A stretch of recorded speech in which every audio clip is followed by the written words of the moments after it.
Hello everyone. Uh, so this is the beginning of Quant in my website. Anyways, I'm not really used to this, so I hope you will be okay with me stuttering throughout. We are starting with number systems. It is considered to be very important. Therefore, we are going to start with it. However, we can always learn different methods to solve problems in number systems. Therefore, I'm going to give a brief summary of all these special techniques which usual people wouldn't know. If you really intend to go and think in the exam, it's a very difficult task. Therefore, it's useful to have some very primary stuff in your mind and to have practiced it a lot, so that it would be much help. Okay, now let's get started. I guess I'm done with the introduction already. To test if a number is a prime number, a very simple method exists. That is, you just take the square root of the number that you're supposed to test and find out all the prime numbers less than the square root of this number. Now, if we see in this example, is 179 a prime number? 179, the square root would come around 13. You seriously don't need to know the square roots of every number, as you might have learnt in some coaching institutes. You could just go by 169, the root would be 13, and so 179 would be close to that. Anyways, the prime numbers less than 13.3 could come out to be 2, 3, 5, 7, 11 and 13. Now you can check if they are divisible by, if 179 is divisible by these numbers, and if it is not, then it is a prime number. Now you would also want to know how to divide 179 with so many numbers in such a short period of time. Therefore, we are also going to learn divisibility rules. The divisibility of 2, 3, 4, 5, 6, I guess you would have learned through schooling. And if you have not, just open up your school textbooks or maybe your little sister or brother textbooks, and you can always learn them. Divisibility of 2 is just to see if the last digit is divisible by 2, that is if it's an even number. And 3, 4, 5, 6, they're quite simple. Now we'll look at divisibility rules of some uncommon numbers, as we could call them. Let's say divisibility for 7. A very simple method exists, that is, you just take a number. Let's take 826 as has been shown. Take 826 and multiply 6 by 2, which would give us 12. Now subtract this number from 82. Remove 6, subtract from 82. 82 minus 12 would give us 70. Again, double 0, which is 0 itself, and 7 minus 0 would be 7. Is 7 divisible by 7? Yes, therefore 826 is divisible by 7. The same method exists for 11. Only thing, you just subtract 1 time the final digit, that is 19151 minus 1 would be 1914. There is also another method in which you are supposed to add the alternate numbers. Now there we might go wrong, but here you usually don't, because it's just subtraction of single digit numbers from a big number.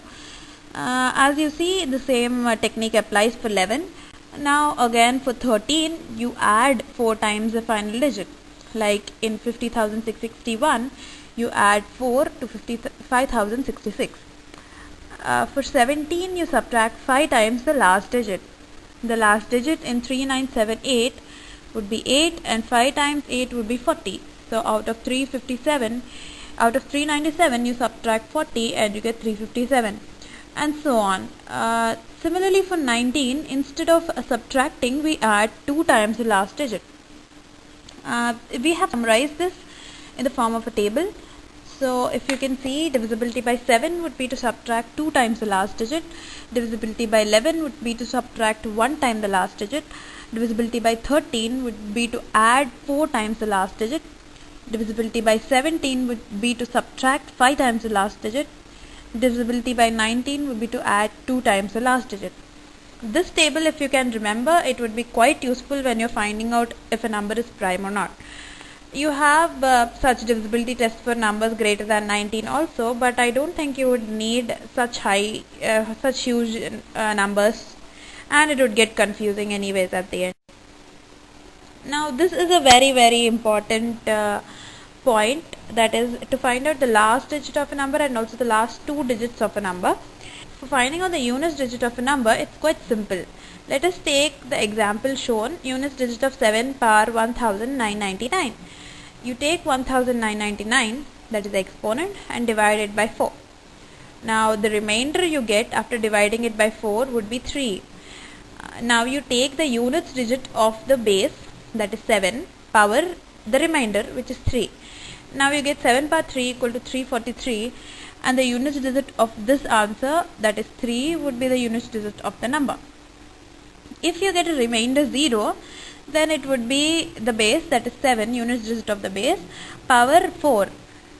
For any number you could just take it as power 4 if the remainder is 0. So 7 power 4 would be something 7 7 49, and 49 to 9 would be 81 something, so it would be 1. Similarly for all numbers you can do this, but a simple way of getting it more easier is to remember that 1056 always repeat. That is, if you have a number ending with 1 or 0 or 5 or 6, then they will always end by the same number. 81 into 81 would get a final result of 1. So we have done this units digit of number. Now let's go to the last 2 digits of a number. This is a little bit tricky, and therefore we will break it up into 3 parts. That is, last 2 digits of a number ending with 1, ending with 3, 7 and 9, and also of a number ending with 2, 4, 6 and 8. Starting out with a number ending with 1. Now a very simple technique is that 1 power anything would give the units digit as 1. Therefore now we just need to find out the 10th digit. So let's take the example 31 power 7 86. What you need to do is take the 10th digit of the base, that is 3, and the units digit of the exponent, that is 6. So 3 into 6 would be 18. The ones digit, that is the units digit of 18, would give us the 10th digit of the final number. Therefore 18, the units digit is 8, and the last 2 digits would be 8 and 1, because the units digit is obviously 1. So 81 would be the last 2 digits. Now we go to a little bit more complicated, 3, 7 and 9, number ending with 3, 7 and 9. As we know already that 1 would always end with 1, let us make a method to actually get this 3, 7 and 9 into forms of 1. Okay, I'll make myself clear. Now let's say if you have 19 power 266. We know that 9 into 9 is 81. So 19 square would end with 1. Therefore we take 19 square power 133. Therefore 19 square would be 361 power 133. Follow the same method as we did for 1. So it would be 6, that is the 10th digit, into 3, that is the 1st digit of the exponent. 6 3s are 18. Again we get the last 2 digits as 81. Now there is a small reminder sheet, if I can call it, that 3 power 4 equal to 81. So if you have any number like 13, 23, 33, anything, just take it power 4 whole power the rest of the exponent. And the same with 7 power 4, which would give us 2401. You don't really need to use 2401 because you just need to use the 10th digit of this number. Therefore any number having the units digit as 7, you can use 17 power 4, 27 power 4, etc. The same with 9. It's much more easier because you just have to take power 2, that is 9 square is 81. Let's move on to the third part. Oh, we have some examples here. Oh, I totally forgot. So let's see how we are finding the last 2 digits of 33 power 288. 33 power 288 is now broken into 33 power 4. As I said, 3 power 4, so 33 power 4 whole power 72. You don't need to do the whole 33 power 4 technique, you just have to find out the last 2 digits. So let's take something and then 21 power 72. So 10th digit would be 2 into 2, that would be 4. So the last digits would be 4 and 1, 41. The same thing with 87 power 474. But this is when the exponent is not exactly divisible by 4 or 2. We just take 474 by 4 would leave us a remainder of 2. Therefore let's take it as 87 power 4 whole power 118 into 87 square. Now 87 square would give us the last 2 digits as 69. into something something 61 per 118. Now using the old technique, multiply the 10th digit of the base 6 into the exponent, the 1st digit of the exponent, that is 8. 6 8 is 48. Therefore you have the last two digits of this weird exponent as 81. Now you multiply the 69 into 81, and so the last two digits would be 89. This would be basically the type of problems which you would get. It wouldn't be as simple as the examples we have shown before, but it would be something close to this. Now the last two digits of a number ending with 2, 4, 6 or 8. This is slightly complicated because we have to use the property that 76 power any number gives 76. Now remember a few tips, if I can say that. 24 square would be something something 76. So anything you get which is with a multiple of 24 can be broken up into 24 into something and taken as a square. Similarly with 2, as 2 per 10 will give us something into 24, and 24 per even is 76, while 24 per odd is 24, that is the last two digits would be 24. So if you get 24 per odd, make it as 24 per odd and then make it square, so you get a final 76. Now let's take one example, 2 per 543. As we know, 2 per 10 would give us last two digits of 24. We would just do 2 per 10 whole power 54, and we are still remaining with 2 per 3, so take it out and it would be 8. So 76 per 27 into 8. As we know, 76 per 27 would anyways give us the last two digits of 76. We take 76 into 8 would be equal to 608. So last two digits would be 08. Now that's not too difficult, I guess. Let's move on to the highest power of a number. That is the highest power of number that divides the factorial of another number. This is quite simple. And this is come in quite a lot of papers. We are supposed to find out the number of zeros at the end of some 2008 factorial or something. So let's look at this. What's the highest power of 5 that divides 60 factorial? The method to do this is take 60 divide by 5. You get the quotient as 12 and 0 remainder. Now take 12 and divide by 5 again. You get 2 as quotient and 2 as remainder. Forget about the remainder. Now divide 2 with 5 again. You get 0 as quotient and 2 as remainder. Forget about the remainder again. Add up the quotients. You get 12 plus 2 plus 0 is 14. So the highest power of 5 that divides 60 factorial would be 14. Now if you need to do the same with 15, let's say the highest power of 15 that divides 100 factorial. As 15 is not a prime number, we'll break it up as 15 equal to 5 into 3. Now divide 100 factorial by 5. That is 100 by 5 equal to 20, 20 by 5 equal to 4, and 4 by 5 would be equal to 0.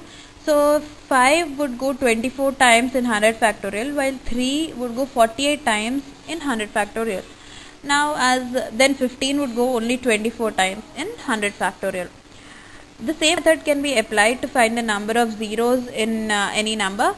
So let's find the number of zeros in 75 factorial.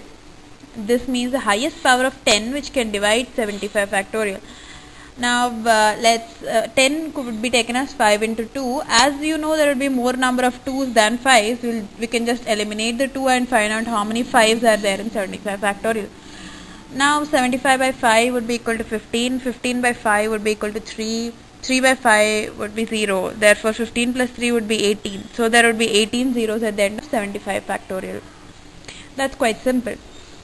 Now here is an important point to remember, the number of factors of a number.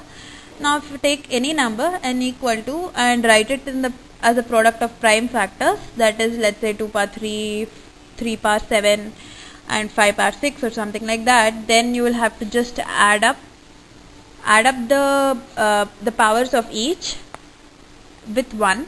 So a plus 1, b plus 1 and c plus 1, and multiply all of them to get the number of factors of n, which would include 1 and n. So if you don't want 1 and n, just subtract 2. Here is another list of pointers that you should remember. As we all know, even numbers would be divisible by 2, odd numbers are not divisible by 2. Even number into even number would be an even number. Even number into an odd number would be equal to an even number again, and odd number into odd number would give us an odd number. This sometimes is important while solving a few problems. You can always do many exercises from various books, but I have uploaded one exercise regarding number theory. If I can, I will upload more exercises. You can check out the exercise on the website, and you can find out the exercise right there. I hope you enjoyed this, and I hope I didn't mess it up. Thank you very much for listening. Bye bye.